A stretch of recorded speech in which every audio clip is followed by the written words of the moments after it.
Hello everyone, आज हम करेंगे क्लास 10th का chapter number 8 how do organism reproduce. इसमें हमने अभी तक सेक्सुअल रिप्रोडक्शन में जितनी भी टर्म्स यूज होंगी, जो टर्मिनोलॉजी है, उनको हमने स्टडी कर लिया था, उनको हमने डिस्कस कर लिया था। तो आज हम अपना टॉपिक स्टार्ट करेंगे sexual reproduction in plants. Sexual reproduction in plants जो है, यानी जो फ्लावरिंग प्लांट्स हैं, ऐसे प्लांट जिन पर फ्लावर आते हैं, फ्लावर प्रोड्यूस करते हैं, जो प्लांट्स उन्हें फ्लावरिंग प्लांट्स कहते हैं। इनके अंदर जो सेक्सुअल रिप्रोडक्शन होती है वो एक स्पेशल रिप्रोडक्टिव ऑर्गन के अंदर परफॉर्म होती है। वो किसके अंदर परफॉर्म होती है? स्पेशल रिप्रोडक्टिव ऑर्गन के अंदर परफॉर्म होती है। और वो स्पेशल रिप्रोडक्टिव ऑर्गन कौन सा है? वो है फ्लावर। तो फ्लावर है क्या? जो फ्लावर है वो, उसको हम अगर डिफाइन करें, अगर फ्लावर की डेफिनेशन लिखें तो वो क्या होगी?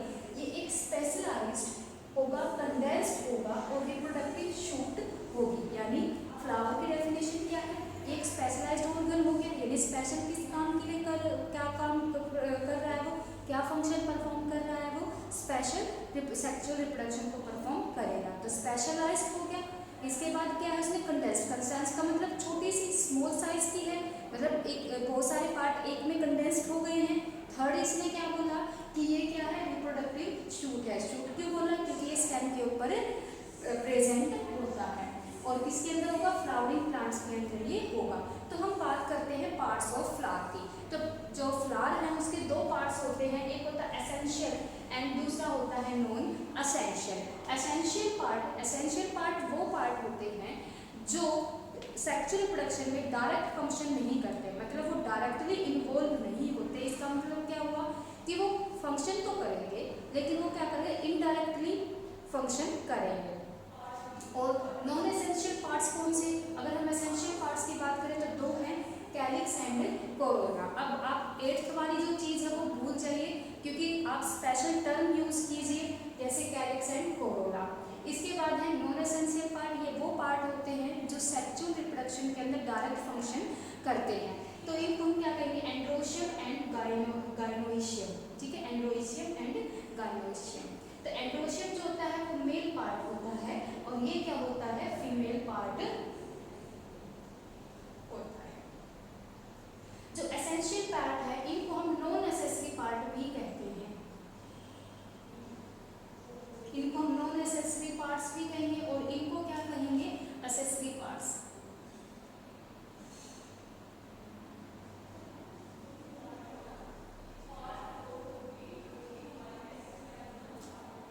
इसके बाद जो फ्लावर है वो एक स्टॉक के ऊपर होता है जिसे हम कहते हैं पेडिकल। जैसे ये फ्लावर है, इसकी ये एक स्टॉक, हम इस तरह से फ्लावर के साथ ये स्टॉक बनाते हैं। ये स्टॉक क्या होगी? पेडिकल। और इसके बाद जो फ्लावर होता है, जैसे पेडिकल जो है, ये पेडिकल है, यहाँ से जाके ये ब्रॉड सा हो जाता है, फिर इसके ऊपर इस तरह से फ्लावर होता है। ये जो ब्रॉड पार्ट है इसको हम क्या कहते हैं? रिसेप्टिकल या फिर थैलेमस बोलेंगे इसको। ठीक है, जैसे इसमें बताया है मैंने, ये जो ब्रॉड पार्ट है इसको हम थैलेमस बोलेंगे और नीचे वाला जो पार्ट है, स्टॉक लाइक पार्ट है, उसको हम क्या बोल रहे हैं? पेडिकल बोल रहे हैं। इसके बाद हम बात करते हैं, फर्स्ट हम एसेंशियल पार्ट को स्टडी करते हैं। एसेंशियल पार्ट में सबसे पहले आता है कैलिक्स। अब यहाँ पर कैलिक्स आप लोगों को नॉर्मली जो उसमें नॉर्मल जो वर्ड में पता है उसको हम बोलते हैं सेपल्स। कैलिक्स कौन सा पार्ट है फ्लावर का? सेपल्स है, यानी जो ग्रीन कलर की फ्लावर के नीचे ग्रीन कलर की लीफ होती है। तो ये ग्रीन कलर का होता है, लीफ लाइक होता है और सबसे बाहर वाला फ्लोरल ऑर्गन होता है। तो इसका काम क्या है कैलिक्स का? जो कैलिक्स है, जब जो फ्लावर बड के स्टेज में होता है, बड का मतलब जो फ्लावर इस तरह से होता है, ठीक है, यानी जो फ्लावर है वो इस तरह के स्टेज पर है, तो ये बड हो गया। तो इसके चारों तरफ ये ग्रीन लीफ जो है वो इस तरह से ढकी हुई होती है, ये क्या हो जाएंगी? हमारी कैलिक्स। तो यानी बड स्टेज में, जब फ्लावर बड की स्टेज में होता है तो ये उसको कवर करती है। और कवर क्यों करती है? ताकि उस बड को क्या मिल सके? प्रोटेक्शन मिल सके। इसके बाद जब ये मैच्योर हो जाता है, फ्लावर जो है मैच्योर हो जाता है, तो वो जो दूसरे फ्लोरल ऑर्गन्स हैं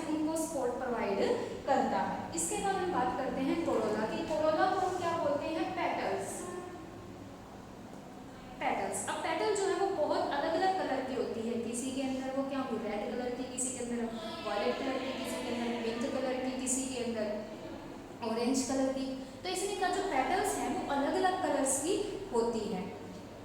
ये भी फ्लावर ऑर्गन है। इनका काम क्या है? अब जो पेटल्स है वो क्या करेंगे, यानी जो कोरोला है वो क्या काम करेगा? ये सबसे पहले सेपरेट फ्रेग्रेंस। अब देखो फ्लावर है, फ्लावर की तरफ अट्रैक्ट क्यों होते हैं? तो उसकी कलर की वजह से होते हैं। दूसरा उसके अंदर जो फ्रेग्रेंस है, जो उसकी खुशबू है, उसकी वजह से भी हम उसकी तरफ अट्रैक्ट होते हैं। तो ये फ्रेग्रेंस को क्या करते हैं? सेपरेट करते हैं। दूसरा क्या है, ये क्या करते हैं? इंसेक्ट को क्या करेंगे? अट्रैक्ट करेंगे। इंसेक्ट को अट्रैक्ट करेंगे किस लिए? ताकि उनके अंदर क्या हो सके? पोलिनेशन की प्रोसेस को परफॉर्म किया जा सके। थर्ड क्या है? ये भी क्या करते हैं? अब देखो ये पैटर्न होगी, यहाँ पर क्या है? नीचे सेपल है, यानी ये नीचे वाला कैलिक्स है, ऊपर ये जो दो है ये कोरोला है। अब देखो जो फ्लावर है ये बीच में, इसके बीच में कुछ ऑर्गन रखे हुए हैं। ये जो पार्ट मैंने रखा हुआ है फ्लावर के बीच में, ये जो पार्ट मैंने रखा हुआ है, ये सेंट्रली प्लेस्ड रिप्रोडक्टिव ऑर्गन है। तो पैटर्न का काम क्या है? इनको प्रोटेक्शन प्रोवाइड करना। तो अब हम इसके नेक्स्ट उसमें हम स्टडी कर लेते हैं एंड्रोशियम और गाइनोशियम को। अब तभी तक आप इसको नोट डाउन कर लीजिए।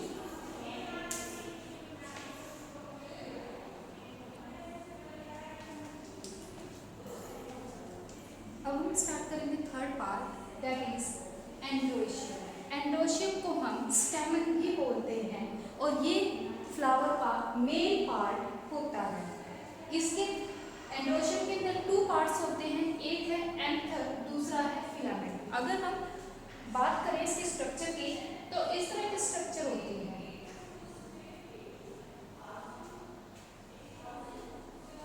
तो ऊपर वाला ये वाला पार्ट जो है ये है एंथर और ये वाला पार्ट होता है फिलामेंट। जैसे कि इसमें दिखाया है मैंने इस फ्लावर के अंदर, ये फ्लावर देखो, ये फ्लावर कौन सी टाइप है? बाइसेक्सुअल टाइप है। तो देखो ये वाला फ्लावर की स्ट्रक्चर देखो, ऊपर क्या है? एंथर है, नीचे वाला फिलामेंट है और दोनों को मिला के क्या बना? एंड्रोशियम है। तो इसने कहा कि जो एंड्रोशियम है, जो स्टेमन है, हर एक स्टेमन के नीचे एक स्टार्क लाइक, यानी फिलामेंट क्या है? एक स्टार्क लाइक स्ट्रक्चर है। एक स्टार्क लाइक स्ट्रक्चर है जिसे हम फिलामेंट कहते हैं। और फिलामेंट के ऊपर यानी जो एंथर है, एंथर क्या है? एक टर्मिनल नोब होती है। फिलामेंट के ऊपर एक टर्मिनल नोब प्रेजेंट होती है, यानी स्वेलिंग प्रेजेंट होती है, उसको हम क्या कहते हैं? एंथर। अब जो एंथर है वो बाइलोब्ड होता है। एंथर क्या है? बाइलोब। बाइलोब का मतलब क्या है? टू लोब है इसके अंदर। जैसे मैंने ये स्ट्रक्चर बना दी एंथर की, तो इसके अंदर क्या है? एक लोब ये हो गई, एक लोब ये हो गई, ये लोब्स हो गई। और ये दोनों लोब्स आपस में क्या है? ज्वाइन है। किसके थ्रू ज्वाइन है? इसको हम कहेंगे कनेक्टिव्स। किसके थ्रू ये ज्वाइन है? कनेक्टिव्स के थ्रू ये एक दूसरे से ज्वाइन है। अब इसने कहा जो एंथर है वो क्या है? बाइलोब है। और बाइलोब होने की वजह से हर एक लोब के अंदर दो पोलन सेप होते हैं। अगर मैं लोब को ओपन करके दिखाऊं तो इस तरह की स्ट्रक्चर बनती है। अगर लोब को ओपन करें तो इस तरह की स्ट्रक्चर बनती है। एक पोलन सेप यहाँ होती है, एक पोलन सेप यहाँ होती है। ये है पोलन सेप। एक लोब ये हो गई, एक लोब ये हो गई, एक लोब ये हो गई। तो जो स्टेमन है उसके अंदर एक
एक होगी वेजिटेटिव सेल और 2 होंगे उसके अंदर मेल गैमेट्स।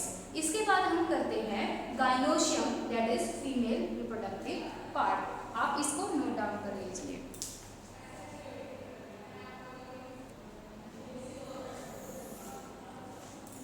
अब हम फ्लावर का लास्ट पार्ट कर रहे हैं, दैट इज गाइनोशियम, जिसको हम क्या बोलते हैं, कार्पल बोलते हैं या फीमेल रिप्रोडक्टिव पार्ट भी बोलते हैं। अब इससे क्या करता है, जो फीमेल रिप्रोडक्टिव पार्ट है ये सेंटर का पार्ट बनाता है, यानी फ्लावर के जो सेंटर का पार्ट है वो कौन सा है, कार्पल है या फीमेल रिप्रोडक्टिव पार्ट है। जैसे कि देखो मैंने यहाँ पर इसके सेंटर में ये वाली स्ट्रक्चर बनाई है, तो सेंटर में प्रेजेंट है, इसलिए क्या ये सेंट्रल रिप्रोडक्टिव पार्ट्स है। इसके बाद अगर फ्लावर के अंदर एक कार्पल है यानी एक ओवरी है तो वो मोनोकार्पस हो जाएगा, अगर 2 है तो वो बाइकार्पस हो जाएगा, अगर बहुत सारी है तो वो पॉलीकार्पस हो जाएगा।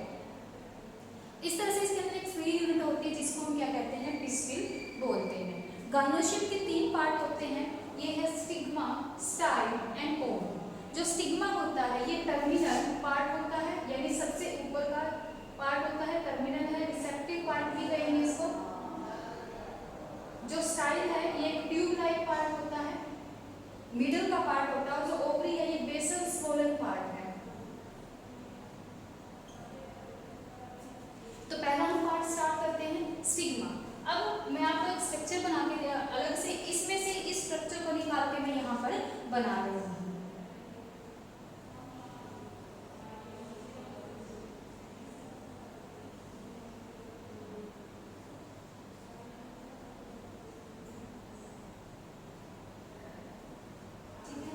देखिए ये है स्टिग्मा पार्ट, ये बीच वाला स्टाइल, और ये हो जाएगा ओवरी, और ओवरी के अंदर ये है ओव्यूल्स। तो स्टिग्मा की बात करते हैं। स्टिग्मा क्या है, टर्मिनल है, रिसेप्टिव पार्ट है। इसके अलावा ये क्या होता है, इसके ऊपर ये स्टिकी होता है, स्टिकी चिपचिपा, ताकि जब पोलन ग्रेन्स इसके ऊपर यहाँ पर जब पोलन ग्रेन्स गिरे तो उन पोलन ग्रेन्स को वो क्या कर सके, अपने साथ चिपका के रख सके, ताकि जो विंड है वो उसको अपने साथ उड़ा के ना ले जा सके। हेयर होते हैं इसके ऊपर, छोटे छोटे हेयर्स प्रेजेंट होते हैं या फिर फेदर कह सकते हैं। इनका काम क्या होता है, ये हेयर या फेदर इन सब का काम क्या होता है कि पोलन ग्रेन्स को क्या कर सके, पिक कर सके। ये एक सोइल की तरह करता है, जैसे हम क्या करते हैं, सीड है, सीड को हम सोइल में लगा देंगे तो वो जर्मिनेट हो जाएगा। उसी तरह से जो पोलन ग्रेन्स है, पोलन ग्रेन्स के लिए स्टिग्मा क्या है, एक सोइल है। पोलन ग्रेन्स के लिए स्टिग्मा क्या है, एक सोइल है, जहाँ पर पोलन ग्रेन्स जैसे ही स्टिग्मा पर गिरेंगे उसके कंपैटिबल स्टिग्मा के ऊपर जब वो फॉल करेंगे तो जर्मिनेट हो जाएंगे। नेक्स्ट पार्ट आता है स्टाइल। स्टाइल का काम क्या होता है, ये स्टिग्मा और ओवरी को जोड़ने का काम करता है, ये इन दोनों को क्या करता है, कनेक्ट करने का काम कर रहा है। और इसका काम क्या है, स्टिग्मा के ऊपर जो पोलन ग्रेन्स हैं उनको क्या करता है, वो ट्रांसफर करता है ओवरी तक। स्टाइल क्या करता है, पोलन ग्रेन्स जो ऊपर है उनको ट्रांसफर कर रहा है ओवरी तक। इसके अलावा एक पोलन ट्यूब होती है जो इसके अंदर बनती है, इस तरह से एक ट्यूब बनती है, इस ट्यूब को हम कहते हैं पोलन ट्यूब। इस पोलन ट्यूब में से ही ये पोलन ग्रेन्स जो हैं अंदर ओवरी के पास तक पहुंचते हैं। इसमें हम थर्ड पार्ट करते हैं ओवरी, आप नोट डाउन कर लीजिए।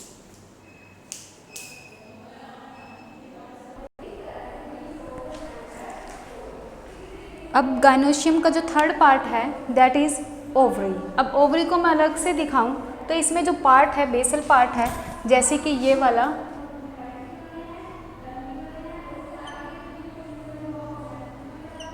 ओवरी पार्ट है। इस ओवरी के अंदर इस तरह से चैम्बर बने हुए होते हैं, ये चैम्बर हैं, इनको हम लोक्यूली बोलते हैं। किसी के अंदर एक भी हो सकता है, किसी के अंदर 2, 3, 4। आप टमाटर को, जैसे टमाटो है, इसको राउंड शेप में कट करके देखो तो उसमें भी इस तरह से सेपरेशन में चैम्बर होते हैं, तो वो लोक्यूली होते हैं। और इन लोक्यूली के अंदर क्या प्रेजेंट होते हैं, ओव्यूल्स प्रेजेंट होते हैं। ओव्यूल्स प्रेजेंट होते हैं, जो ओव्यूल्स होते हैं इनके ऊपर कवरिंग होती है। अब हम यहाँ पर ओव्यूल के स्ट्रक्चर करते हैं, ये है स्ट्रक्चर ऑफ ओव्यूल। ओव्यूल की स्ट्रक्चर करते हैं, ओव्यूल आगे जाके सीड बनते हैं। तो यहाँ पर स्ट्रक्चर है ओव्यूल की। तो इसने कहा ओव्यूल के बाहर इस तरह की कवरिंग है, एक कवरिंग ये हो गई, एक कवरिंग ये हो गई, यानी ओव्यूल के अंदर 2 कवरिंग है। इन दोनों कवरिंग को हम क्या बोलते हैं, इंटेगुमेंट्स बोलते हैं। ये क्या है, ओव्यूल की सबसे बाहर वाली लेयर होती हैं जिनको हम बोलते हैं इंटेगुमेंट्स। इंटेगुमेंट्स का काम क्या होता है, ये प्रोटेक्शन प्रोवाइड करती हैं, जो अंदर वाले जितना भी मैटर है इस मैटर को क्या करेंगे, प्रोटेक्शन प्रोवाइड करेंगे। इसके बाद इसके दो एंड होते हैं, एक होता है चेलेजा एंड, एक है ऊपर वाला चेलेजा एंड, और नीचे वाला होता है ये वाला जो पोर्शन दिख रहा है, इसको माइक्रोपाइल एंड बोलते हैं। हमने जब स्टाइल पढ़ा था उस स्टाइल में ये कहा था कि एक पोलन ट्यूब बनती है, तो जो पोलन ट्यूब है ना, पोलन ट्यूब कहाँ से एंटर करती है, माइक्रोपाइल एंड से एंटर करती है। यानी माइक्रोपाइल एंड का काम क्या है, पाइल एंड क्या करेगा, ये रिसीव करेगा किसको, पोलन ट्यूब को। यानी यहीं पर पोलन ट्यूब एंटर करेगी और मेल गैमेट्स भी क्या करेंगे, माइक्रोपाइल एंड से इसके अंदर एंटर करेंगे। इसके अंदर एक एग स्फेयर होता है, देखो इसके सबसे बाहर वाले, देखो इंटेगुमेंट्स के बाद ये जो मैंने डॉटेड लाइन दिखाई है, इस तरह के ये जो स्ट्रक्चर बनाई है ये डॉटेड, इसको हम कहते हैं न्यूसेलस। न्यूसेलस क्या है, न्यूसेलस के अंदर बहुत सारी सेल्स प्रेजेंट होती हैं। इसके अंदर एक्टिवली डिवाइडिंग सेल होती है, यानी ये सेल जल्दी जल्दी क्या करेंगे, डिवाइड करेंगे, डिवीजन करने की वजह से अपना नंबर इंक्रीज कर लेंगे और इस तरह से कवर कर लेंगे इसको। इसके बाद ये जो आ गया पोर्शन, देखो बीच में मैंने एक पोर्शन इस तरह का बनाया है,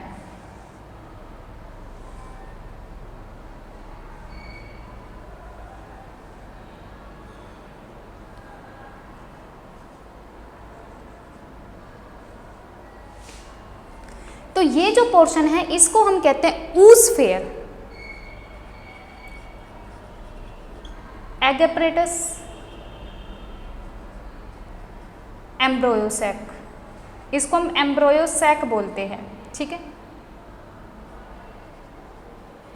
एम्ब्रोयोसैक। अब जो चेलेजा एंड है इस पर ये 3 एंटीपोडल सेल होंगी, देखो ये जो 3 एंटीपोडल सेल हैं ये प्रेजेंट होंगी। जो माइक्रोपाइल एंड है उस पर 2 सिनर्जिड होंगे और एक क्या प्रेजेंट होगा, एग प्रेजेंट होगा। नीचे क्या है, 2 सिनर्जिड हैं, एक एग है, और इसके सेंटर में होती हैं 2 पोलर बॉडी, ठीक है, इसके सेंटर में क्या है, 2 पोलर बॉडीज है। अब हम बात करते हैं कि इसने क्या कहा, जो एम्ब्रोयोसैक है वो 7 सेल्ड है और 8 न्यूक्लियाई है, 7 सेल्ड और 8 न्यूक्लियाई। अब 7 सेल और 8 न्यूक्लियस कैसे है इसके अंदर, देखो 1 2 3 सेल होगी। यहाँ पर ये पोलर बॉडी जो है वो कहीं ना कहीं क्या होती है, एक ही सेल होती हैं और उसके अंदर 2 न्यूक्लियाई प्रेजेंट होती हैं। 1 2 3 4 5 6 7, यानी टोटल कितनी होगी, 7 सेल होगी। अब न्यूक्लियस की बात करते हैं, 1 2 3 4 5 6 7 8, ठीक है, 7 सेल के अंदर 8 न्यूक्लियस प्रेजेंट होते हैं। जो एम्ब्रोयोसैक है उसके चारों तरफ न्यूसेलस होता है। इसके अलावा ये जो पार्ट है ये है फ्यूनिकुलस। फ्यूनिकुलस पार्ट जो है ओव्यूल को किससे करता है, अटैच करवाता है, और इसी तरह से हिलम जो है वो किसको करता है, फ्यूनिकुलस को न्यूसेलस से अटैच करने का काम करता है। तो यहाँ पर हमने स्टडी कर लिया है जो फ्लावर है उसके स्ट्रक्चर को, सेक्सुअल रिप्रोडक्शन जो हमने स्टार्ट किया फ्लावर में, तो हमने फ्लावर के स्ट्रक्चर को पढ़ा, फ्लावर के स्ट्रक्चर में हमने फिर ओव्यूल के स्ट्रक्चर को पढ़ा है, और इसके बाद हम स्टार्ट करेंगे पोलिनेशन एंड फर्टिलाइजेशन। आप इसको नोट डाउन कर लीजिए।